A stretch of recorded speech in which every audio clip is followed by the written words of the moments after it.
All right, I want to go ahead and start going through the notes and we'll see if anybody else shows up. All right, so our marine reptiles, here would have been the index cards had we still been in school doing index cards.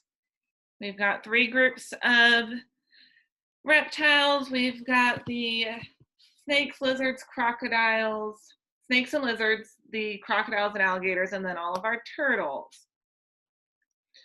So when it comes to the snakes and lizards in the ocean, we've got two groups. We've got some sea snakes and then some marine iguanas. None of these guys live near us. They all have special adaptations for getting rid of excess salt in their bodies. So here would be the sea snakes. Some of them are rather bright and colorful, like that one up there, found in the Indian and Pacific Oceans. And they're characterized, unlike our land snakes, they all have very flat tails to help them with swimming.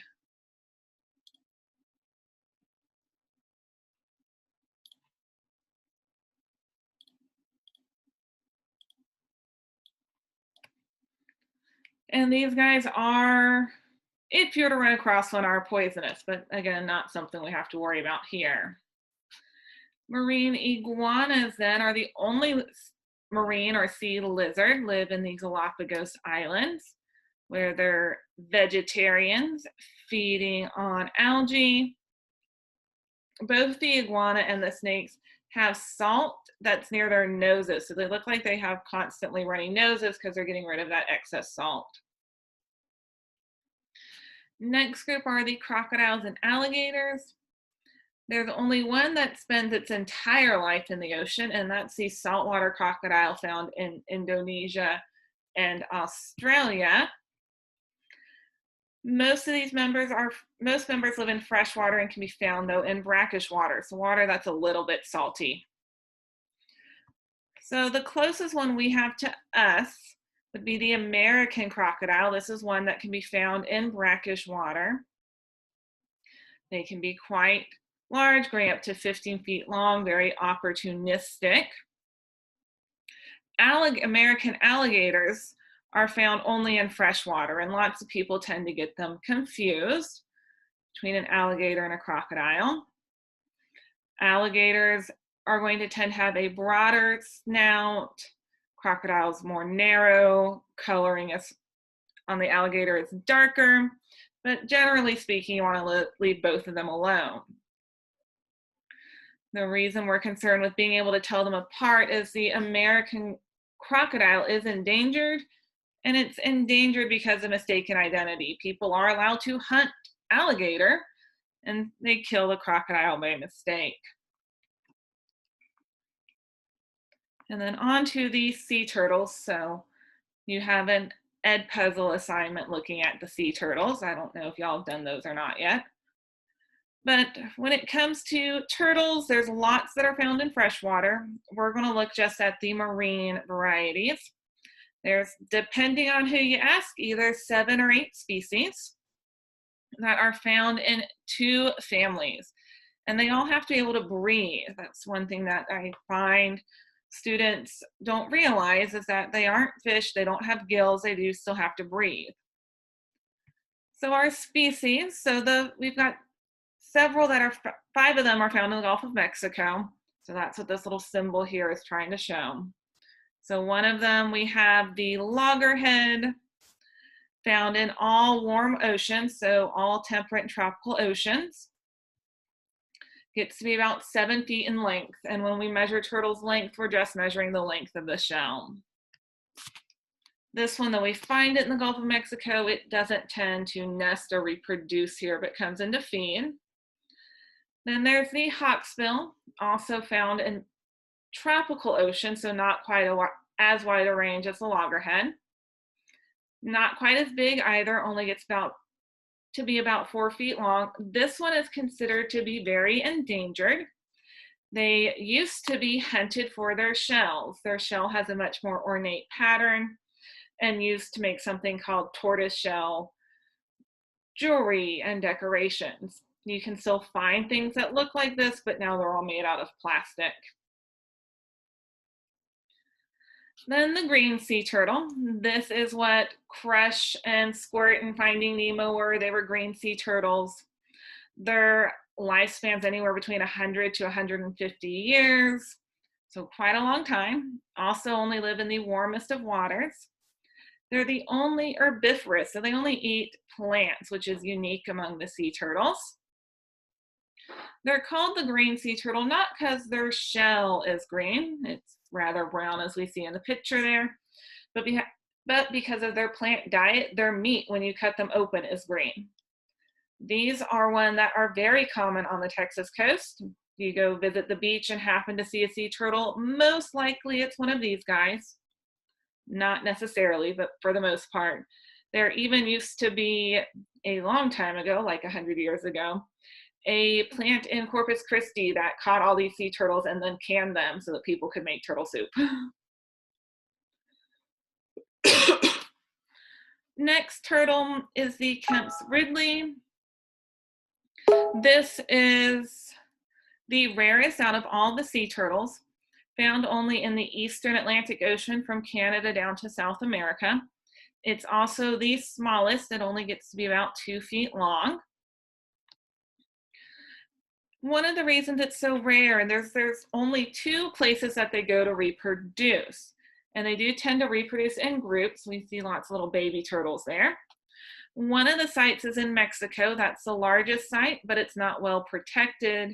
And while there are laws in Mexico against the poaching and collecting of eggs, it still happens. It's not very well controlled. The other nesting site is at Padre Island at the National Seashore. It's a site that's been reestablished. The National Seashore has a big program on collecting the eggs, protecting them, and helping them at least make it out to the beach or out to the ocean without being eaten by something. One of the kind of fun things to do during the summer, if you have to be in Corpus Christi, is you can go see all the baby turtles being released.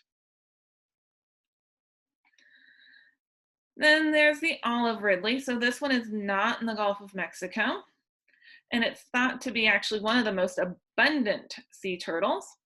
It's found in the Pacific and Indian Oceans, as well as the Southern Atlantic, just around the tip of South America. Similar in size to the Kemp's Ridley, but a little bit longer. It only nests in 5 places, even though it is the most abundant. Then our next turtle that's not in the Gulf is the flatback. This one's found just off the coast of Australia. Very limited range. Population counts are pretty uncertain at this point, although it does receive some international protection from trade since there's not much known about the population. And then there's the leatherback. This one occasionally does venture into the Gulf. This is the largest of all the turtles, and it's different from the others. It does not have that normal hard shell. Instead, its backside, it has these leathery bones and plates. It gets quite large. It can be up to 10 feet across and weighs up over 1,000 pounds. So think like an old Volkswagen Beetle, only it's a turtle that size. Also very highly endangered. Lifespan we're not quite sure about. And while they nest, they do tend to nest in very small groups. And here's a comparative chart showing some of our other turtles, including that big giant leatherback to a human. Some threats with our sea turtles. So they're threatened due to loss of nesting habitats. People being on the beach scares the mother turtles away from coming on land to nest.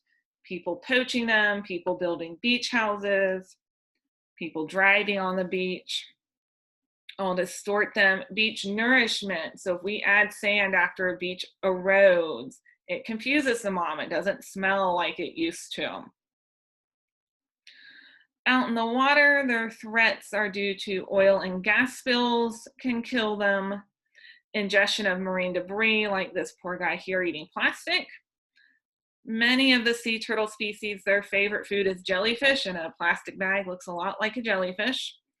And then accidental capture during fishing operations. So catching and fishing for sea turtles is illegal, but it does sometimes happen by accident. They'll get tangled up in a net and drown. One thing that has been done to help improve this is the development of TEDs. So shrimpers in particular, and anybody who catches with nets now, at least in the United States, has to have a TED, or a turtle excluder device.